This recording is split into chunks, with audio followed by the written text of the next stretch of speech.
Super commando ध्रुव उड़ती मौत।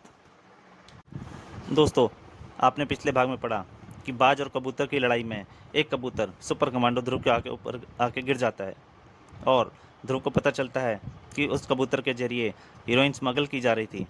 उसके पीछे कुछ कुछ गुंडे होते हैं जो ध्रुव से उस कबूतर छीनने आते हैं, परंतु ध्रुव की उन गुंडों से लड़ाई के बीच में एक बाज ध्रुव पर हमला कर देता है और वो गुंडे भाग जाते हैं।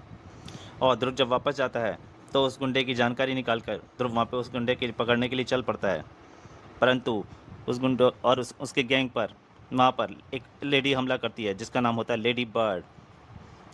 और जब वो उन गुंडों को एक एक करके मार ही रही होती है तभी ध्रुव वहाँ पर पहुँच जाता है और ध्रुव को फिर से जान आतफत में आ जाती है। वो बात सब ध्रुव पे हमला कर देते हैं। अब उसके आगे दोस्तों, यहाँ तक की कहानी आप उड़ती मौत के पहले भाग में पढ़ चुके हैं। अब उसके आगे बाज, इस घटना का संबंध कहीं लेडी बर्ड से तो नहीं है? हो सकता है कि उसी ने ट्रेन बाजों को हासिल करने के लिए फार्म हाउस को जला दिया हो। लेकिन अगर ऐसा है तो हीरोइन के तस्कर बीच में कहाँ से टपक पड़े? तभी करीम बोल पड़ा, किस सोच में डूब गए कैप्टन? लेडी बर्ड के बारे में सोच रहा था कि उस तक कैसे पहुंचा जा सकता है। कंप्यूटर में भी उसके बारे में कोई जानकारी नहीं है और मेरे पास ऐसा कोई सूत्र नहीं। एक मिनट, किधर चले कैप्टन? लेडी बर्ड से मिलने। मैं तो लगभग भूल ही गया था कि लेडी बर्ड की एक निशानी मेरे पास है, उसका बाज, और यही मुझे अपने मालकिन तक पहुंचाएगा। कुछ देर बाद बाज आकाश में अपने पंख पसार चुका था और ध्रुव की मोटरसाइकिल सड़कों को चीरती उसके पीछे जा रही थी। हर पालतू पशु पक्षी की यह खास आदत होती है कि आज़ाद होते ही वे अपने रहने की जगह की तरफ ही भागता है। और अगर मेरा शक सही है तो यह बात सीधा अपने रहने की जगह पर जाएगा, यानी दक्षिण राजनगर के जले फार्म हाउस की तरफ। लेकिन ये बात तो पश्चिम की तरफ मुड़ रहा है और यहीं कहीं जा रहा है, और यह सीधा प्राकृतिक विज्ञान संस्थान की इमारत की तरफ बढ़ रहा है। क्या मेरा ख्याल गलत? ध्रुव अभी इतना ही सोच पाया था कि तभी एक चीख की तरफ उसका ध्यान गया। यह चीख किसी महिला के चीखने की आवाज़ है। उस खिड़की में से आवाज़ आई है जिसमें लाइट जल रही है।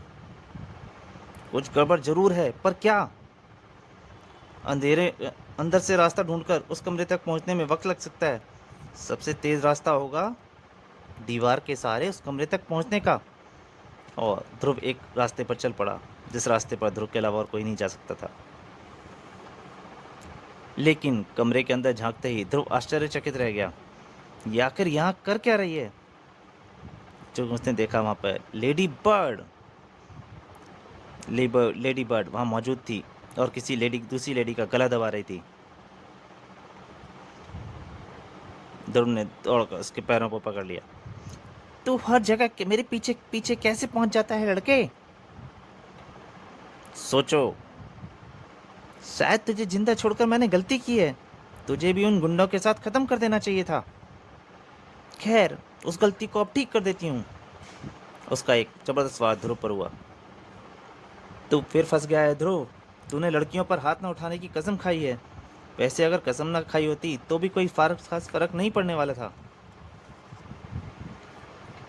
इस लड़ाई में ध्रुव लेडी बर्ड को काबू में कर पाता या लेडी बर्ड ध्रुव की जान अपने साथ उड़ा ले जाती, यह तय होने से पाने से पहले ही पूरी इमारत एक तीखी आवाज़ से गूंज उठी। दूसरी महिला वैज्ञानिक ने खतरे का अलार्म बजा दिया था। ओह, ये क्या? मैं यहाँ पर नहीं रुक सकती। मेरा यहाँ पर आना बेकार हो गया, और सिर्फ इस लड़के के कारण।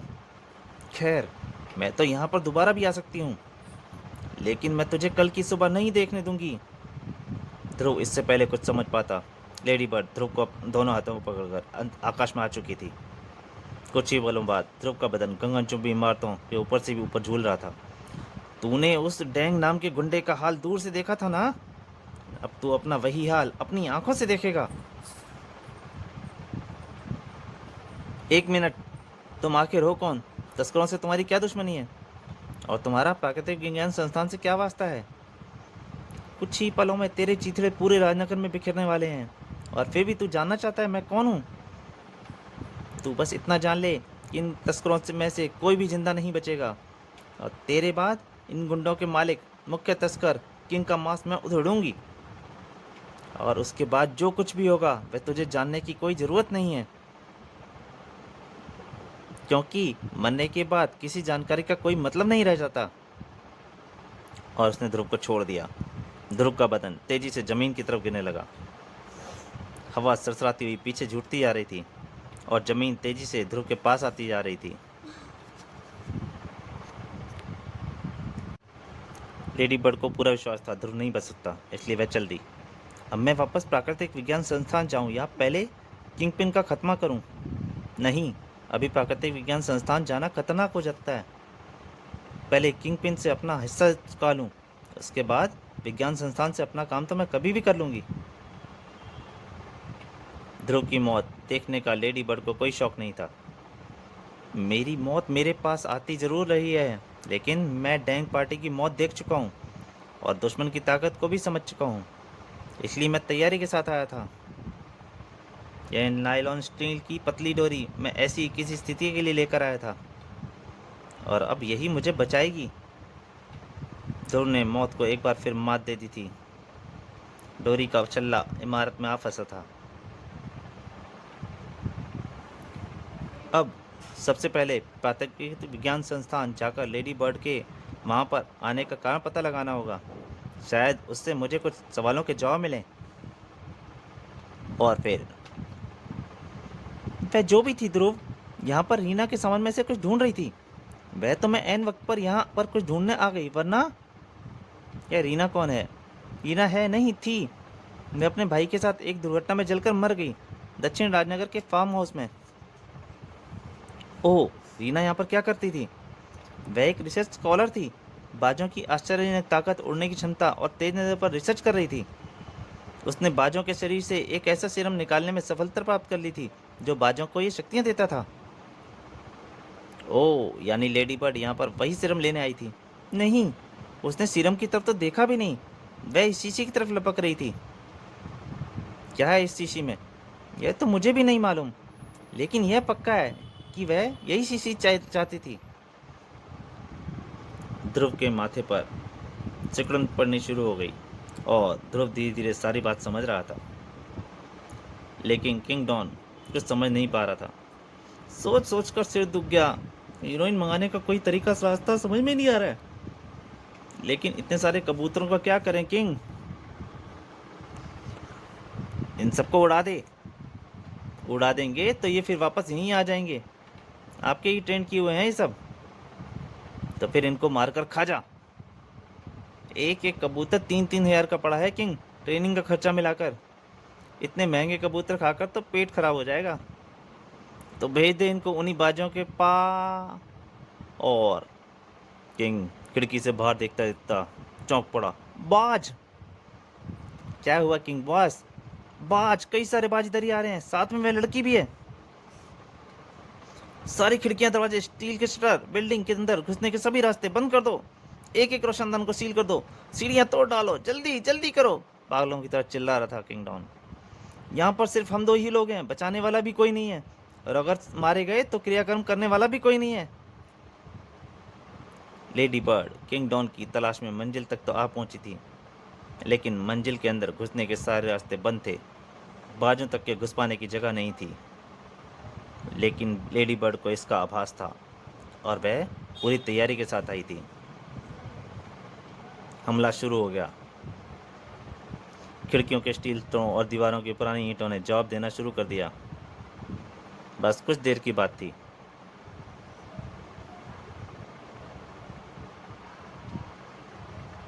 इसके बाद किंग डॉन की जान लेडी बर्ड के रहमो करम पर थी। बॉस, हर धमाके के साथ मेरी धड़कन दुगनी होती जा रही है। सच कहता है चेले, यहाँ से भागने का मौका ढूंढ, रास्ता सोच। इधर बाहर लेडी बर्ड, शाबाश, बस एक धमाका और फिर अंदर जाने का रास्ता खुल जाएगा। अंदर जाने का रास्ता खोलने के लिए बम हवा में उड़ा और हवा में ही नष्ट हो गया। बीच में स्टार ब्लेड ने आकर उसे नष्ट कर दिया था। ध्रुव भी किंग डॉन के अड्डे तक आ पहुंचा था। तो तू बच गया, लेकिन कैसे बच गया? लेडी बर्ड आश्चर्यचकित थी। इतनी ऊंचाई से गिरकर कोई नहीं बच सकता। लेकिन अगर मैं गिरता तब ना। और अगर मुझको यह बताओ, तुम इन स्मगलरों को जान से क्यों मारना चाहती हो, मिस इरीना, यानी रिसर्च स्कॉलर? अगर तुम मुझे पहचान गए हो तो ये मुखौटा पहनना बेकार है। लेकिन तुमने मुझे पहचाना कैसे? रीना की चीज़ों के बारे में लेडी बर्ड की जानकारी देकर, और फिर रीना की ड्रॉर को चाबी से खोला गया था, और वह चाबी रीना के पास ही थी। यानी एक बात और, यहाँ आने से पहले मैंने अपने कमांडो पीटर से संपर्क किया था, और उससे यह बात कंफर्म हो गई कि फार्म हाउस में सिर्फ एक ही जली हुई लाश बरामद हुई, वह आदमी की थी। तब तो तुम यह भी जानते होगे कि मैं इन कमीनों को क्यों मारना चाहती हूँ। नहीं, ये मैं नहीं जानता। तो सुनो, मैं एक रिसर्च स्कॉलर हूँ, बाजों पर रिसर्च कर रही थी, और भाई के फार्म हाउस पर इसलिए रहती थी क्योंकि वह बाजों का ट्रेनर था। मैंने फार्म हाउस में एक छोटी मोटी लेबोरेटरी बनाई हुई थी। बात मामूली कहाँ से शुरू हुई। भाई के बाज ने एक कबूतर को मार गिराया, और उस कबूतर के पैरों में बंधा हुआ हीरोइन से भरा पैकेट देखकर भाई ने तुरंत पुलिस को इन्फॉर्म करने की सोची। लेकिन ये तस्कर शायद कबूतर पर नज़र रखे हुए थे। भाई के कुछ भी कर पाने से पहले वे फार्म हाउस पर आ धमके। मेरी आंखों के सामने बगैर कोई मौका दिए मेरे भाई को बेरहमी से पीट पीट कर बेहोश कर दिया गया। अब गुंडों का ध्यान मुझ पर गया। मैंने भागकर अपनी लैब में छुपने की कोशिश की, लेकिन बच नहीं सकी। लैब में बाजों का सीरम रखा हुआ था। वही सीरम इन गुंडों ने मेरे गले में उड़ेल दिया। मैं भी होश खो बैठी, और ये तस्कर फार्म हाउस को आग के हवाले करके हंसते हुए चले गए। लेकिन सीरम के असर से मेरे शरीर में बदलाव होने लगा था। मेरे पंख निकलने लगे थे, पैर की जगह पंजे बन गए थे। जब मैं होश आया तो आग पूरी तरह से फैल चुकी थी। भाई के बच पाने का कोई रास्ता नहीं था। बड़ी मुश्किल से ही मैं खुद बच पाई थी। अब तुम समझ गए ना, मुझे प्रतिशोध चाहिए, और वह किंग डॉन का खून देखकर ही मिलेगा। मैं तुम्हारा दर्द अच्छी तरह से समझ गया हूँ रीना, लेकिन कानून को हाथ में मत लो। डॉन किंग को पकड़कर मैं कानून के हवाले करूँगा और उसे सजा दिलवाऊंगा। यानी यानी कि तू फिर मेरा रास्ता रोकेगा? डॉन किंग मेरा आखिरी शिकार है, कानून भी उसको मुझसे नहीं छीन सकता। रीना खुद से पागल हो उठी थी। बाज, अटैक! हमला एक बार फिर से शुरू हो गया। हथियार वही थे, लेकिन अब उनका निशाना था ध्रुव, इसलिए बम बेकार साबित हो रहे थे। इस पर बमों से निशाना नहीं लग पा रहा है, समय बेकार हो रहा है। धमाके की आवाज़ें सुनकर पुलिस किसी वक्त यहाँ आ सकती है। इस पर सीधा हमला करना होगा, अपने कुछ बाजों की बलि देनी पड़ेगी। और वह चिल्ला उठी, सुसाइड अटैक! 3 बाज एक साथ ध्रुव की तरफ लपके। तीनों के गले में डायनामाइट की लड़ियां बंधी थीं। 3 धमाके हुए, लेकिन ध्रुव हर धमाके से एक पल पहले अपनी जगह छोड़ चुका था। बचना मुश्किल हो रहा है, और अगर ये बात मुझे ख़त्म करने में सफल हो गए तो मैं इस लड़की को नहीं बचा पाऊंगा। इसलिए अब बचना तो छोड़कर पलटकर हमला करना होगा, नर्व गैप्स के कैप्सूलों से। आगे लपकते बाजों की चोंचें कैप्सूलों से टकराईं, और पलक झपकते ही बाज अपने होश खोने लगे। लेकिन बाजों की संख्या ज़्यादा थी। ओह, मेरे पास नर्व गैस के कैप्सूल ख़त्म हो गए हैं, और अभी भी 3 बाज बचे हुए हैं। कम से कम 2 बाजों से तो मैं अब भी निपट सकता हूँ। दोनों बाज एक दूसरे से टकराए, और एक बड़ा ओह, मेरा सिर्फ एक बाज बचा है। इस लड़के ने मेरे सारे बाजों को ख़त्म कर दिया। अब मैं तुझको अपने हाथों से मौत दूंगी। इमारत की दीवार से ध्रुव का शरीर एक भीषण आवाज़ के साथ टकराया, और ध्रुव के मुंह से कराह निकल गई। उधर किंग डॉन और उसके साथी ऊपर आ चुके थे। बॉस, अच्छा मौका है, ध्रुव और वह बाजिन दोनों आपस में झगड़ रहे हैं। बात मत कर, बगल वाली छत पर कूदकर निकल ले यहाँ से। लेकिन किंग डॉन का भागना अनदेखा नहीं जा रहा था। लेडी बर्ड ने उसे देख लिया था। उसके मुंह से एक आवाज़ निकली, और एक बाज, जो आखिरी बाज था, वो उन दोनों की तरफ लपका। आदेश मिलते ही बाज अपने लक्ष्य की तरफ लपका, और दोनों ही लड़खड़ाकर मुंडेर से फिसल गए। नीचे गिरने की सिर्फ आवाज़ सुनाई पड़ी। ओह, आखिरकार मैं कामयाब हो ही गई। अब इसको कोई मौका नहीं देना चाहता। यह कामयाब हो ही गई। अब मैं इसको और कोई मौका नहीं देना चाहता। इसके साथ ही सदी आवाज़ी से ध्रुव लेडी बर्ड के ऊपर जा पहुंचा। या उसके हाथ पंखों पर कस गए थे। लेडी बर्ड दर्द से चीख उठी थी। इस वक्त पंख उसके शरीर का ही एक अंग थे और अब उसके पास नीचे उतरने के अलावा कोई चारा नहीं था। दर्द के लिए उसका मुंह चीखने के लिए अभी खुला ही हुआ था कि ध्रुव ने, अब अगर मेरा ख्याल सही है तो इस शीशी में भरा द्रव ही रीना का इलाज है जो मैं प्राकृतिक विज्ञान संस्थान से अपने साथ लेता आया था। मेरे ख्याल से इसने बाजों का सीरम बनाने के साथ साथ उनका कार्ड भी तैयार किया था जिसके बारे में सिर्फ ये रीना ही जानती थी। इसलिए दूसरे वैज्ञानिक इस शीशी में भरे द्रव को नहीं पहचान पा रहे थे। ध्रुव का ख्याल सही था। रीना के शरीर में लगभग तुरंत ही बदलाव शुरू हो गया था। वह वापस अपने सामान्य अवस्था में आ रही थी। और कुछ क्षण बाद, तुम्हारे ये एंटी सीरम लाने से मुझे यह पता चल गया कि तुम मेरे सारे राज जान चुके हो। वैसे भी किंग डाउन का खात्मा करने के बाद ये एंटी सीरम मैं खुद ही पी लेती, इसलिए मैं इसको लेने विज्ञान संस्थान गई थी। फार्म हाउस में रखा एंटी सीरम में तो आग में जलकर नष्ट हो गया था। अब मेरे सारे काम पूरे हो गए हैं ध्रुव। अब मैं कानून के हर हुक्म मानने के लिए तैयार हूँ। चलो। ध्रुव कुछ ना बोल सका। कहने को कुछ बचा ही नहीं था। तो दोस्तों, ये कॉमिक क्या आपको कैसी लगी प्लीज़ कमेंट में ज़रूर बताइएगा और अच्छी लगे तो लाइक कीजिएगा और ज़्यादा से ज़्यादा शेयर कीजिएगा। अगली कॉमिक में फिर हाजिर रहूँगा। तब तक के लिए धन्यवाद।